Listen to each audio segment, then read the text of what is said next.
Dahon ng ano to? Balinghoy? Balinghoy. Bakit po nilalaman? Para lumiit. Para mag ano siya, yung mawala yung katas. Pangit po ba yung katas niya? Iba nga, hindi na. Iba po ba pag ano pag tawag dito, pag may katas, ano po maging lasa no?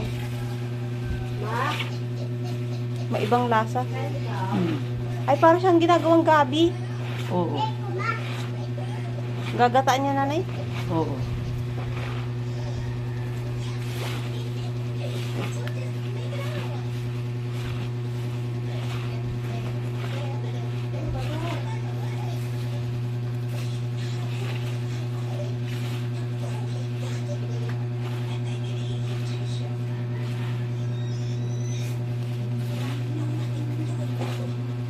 Paano po ang pagluto niya? May sabaw or ano siya, dry? Sasabawan, tapos papadry sa gata. Parang style gabi nga siya po. Ah. Sasahugan ng inihaw na isda. Kahit tinapang sa Buti po may nag-aalalako dito ng mga ganun ano. galing sa bundok pa. I mean yung pambangot po. Galing yung dagat.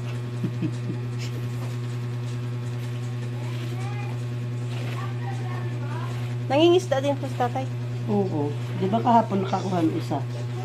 Yung tambakol, Paano po siya maghuli gawang sa net or nangangawil? nilangawit yung nylon. Oh.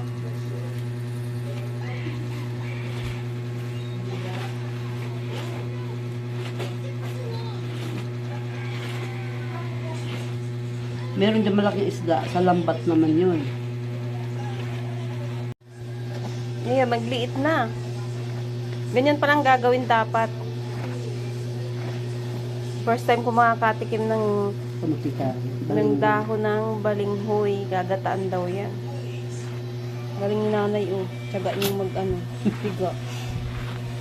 Gagawin ko na ta kasi dadating na yung Maulam. na ano pa naman to na laki pag minugulay na parang Para bigas na siyang ano. Para na siyang ano. na lubod Gabi. ng konti. Ang galing, ano, may paraan pala yan. Nakala ko basta lang nilulutong ganyan. Kasi sabi ng ate ko, masarap daw yung gataan. May paraan pala siya para lutuin. So, pipigayin Yung pamangkin siya ko nga sa di, lumiit. taga-antike na pangasawa ng nakapangasawa isulod sa akin sa antike nung nakauwi dito ginulay ko ng ganito. Kakaiba. Sabi niya, ginugulay pala yan. Si Papa nga, hindi man lang naggulay doon sa antike daw ng gulay na kamuting ka. Iyo po. Sa amin din, hindi ko po pa na ano mag-ano. Ginugulay daw. Kinakain lang daw, yung laman. Iyo, sa amin yung laman. Pero may iba na doon sa amin na nakakaalam na pwede parang gulayin yung ano. Oo, yung mga Bicolano. Pag mga Bicolano talaga po ano. Mga puro. Pag mga Bicolanong hilaw, Gabi. hindi alam. Mga Bicolanong hilaw, mga taga norte yan. Boundaries po yun ay. Halos Tagalog ang salita. Sabi ni saan ba, daet? Sabi ko, yung tulak manok. Ano pong tulak Yun, manok? bitukang manok. Yung Ay, iyo po, sa unahan pa doon. dinadaanan. Di ba dinadaanan? Dati, filtrang ko, dumadaan pa ng daet. Iyo po. Ngayon, hindi ko na sa... Sanga na baga po, yun pagdating doon sa may Quirino Highway tawag na. doon. May likuan yun na papunta ng Naga, papunta naman sa norte. Tingnan ulit natin mamaya kung sunod na gagawin ni nanay.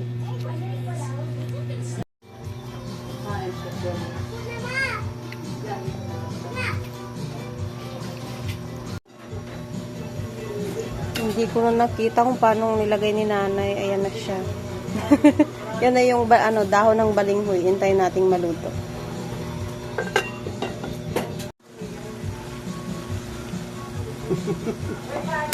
Di pambangot. Ano pong bangot? Sahog na isda. Ah, Ay, pala, pambangot. Ha? Yun na. Ano Tagalog ka kanya? Tagalog ka kanya? Luya. Pero, Na. Kanggus. Kanggus sa amin. Ha? Kanggus. Ayan yung pangalawang gata. Ayan daw yung isasawag dito sa ano, ginataang dahon ng kanggus, dahon ng balinghoy, kamuting kahoy. Baby shark, my baby. Oh, baby.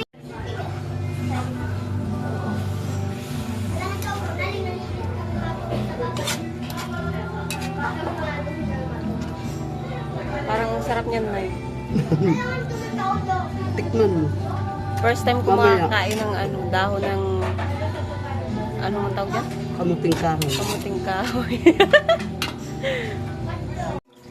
Ay, Inihima yung ano, panglagay.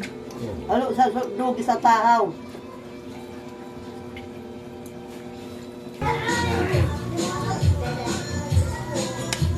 Ano yan? Yung, ano pong isdain yan? Tulingan? Oo. Tulingan ibang pulis. Kamay ko. Ano, ilan pa? Malaking isda. Tuna po. May yelo-yelo pa yun. Kaya tama. Lata, yan. Ano, atin. Parang sarap nila.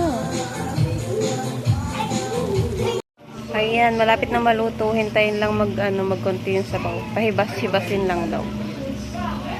Ayan, luto na daw ito. Padangak. Ang galing. Matikman mo yan. Tikman natin mamaya. Bakit sa drama ito? Sarap, mukhang masarap siya. Parang gabi rin itsura, Ming, no? Parang gabi din. Tikman natin ito.